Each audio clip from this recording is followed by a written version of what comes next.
Bharat China ಗಡಿಯಲ್ಲಿ 6 ವರ್ಷಗಳ ನಂತರ ವ್ಯಾಪಾರ ಪುನರಾರಂಭಗೊಳ್ಳುತ್ತಿರುವ ಹಿನ್ನೆಲೆ 26 ವ್ಯಾಪಾರಿಗಳ ಮೊದಲ ತಂಡ ನಾಳೆ ಉತ್ತರಾಖಂಡದ ಪಿಥೋರಗಢ ಜಿಲ್ಲೆಯ ಲಿಪುಲೇಖ್ ಮೂಲಕ ಚೈನಾದ ಟಿಬೆಟ್ ಪ್ರದೇಶವನ್ನು ಪ್ರವೇಶಿಸುವ ನಿರೀಕ್ಷೆ ಇದೆ. 17 ವ್ಯಾಪಾರಿಗಳು ಮತ್ತು 9 ಸಹಾಯಕರು ಸೇರಿದಂತೆ ಒಟ್ಟು 26 ವ್ಯಾಪಾರ ಪಾಸ್ಗಳನ್ನು ನೀಡಲಾಗಿದೆ ಎಂದು ದಾರ್ಚುಲಾ ಉಪವಿಭಾಗೀಯ ಮ್ಯಾಜಿಸ್ಟ್ರೇಟ್ ಆಶೀಶ್ ಜೋಶಿ ತಿಳಿಸಿದ್ದಾರೆ. ಈ ಪ್ರಕ್ರಿಯೆಯನ್ನು ಸುಗಮಗೊಳಿಸಲು ಗುಂಜಿಯಲ್ಲಿ ಕಸ್ಟಮ್ಸ್ ಕಚೇರಿಯನ್ನು ತೆರೆಯಲಾಗಿದ್ದು, ವ್ಯಾಪಾರಿಗಳು ಈಗಾಗಲೇ ಲಿಪುಲೇಖ್ ಬಳಿಯ ಹಳ್ಳಿಗಳಲ್ಲಿರುವ ಗೋದಾಮುಗಳಲ್ಲಿ ತಮ್ಮ ಸರಕುಗಳನ್ನು ಸಂಗ್ರಹಿಸಿದ್ದಾರೆ. 103ಕ್ಕೂ ಹೆಚ್ಚು ವ್ಯಾಪಾರಿಗಳು ಈಗಾಗಲೇ ಅರ್ಜಿ ಸಲ್ಲಿಸಿದ್ದು, ಸದ್ಯದಲ್ಲೇ 25 ವ್ಯಾಪಾರಿಗಳ ಎರಡನೇ ತಂಡಕ್ಕೂ ಪಾಸ್ ನೀಡುವ ಕುರಿತು ಚಿಂತನೆ ನಡೆದಿದೆ.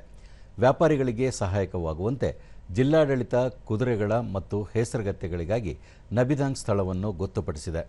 ಭಾರತ ಚೈನಾ ಗಡಿ ವ್ಯಾಪಾರವು 1991ರಲ್ಲಿ ಪುನರಾರಂಭವಾಗಿತ್ತು.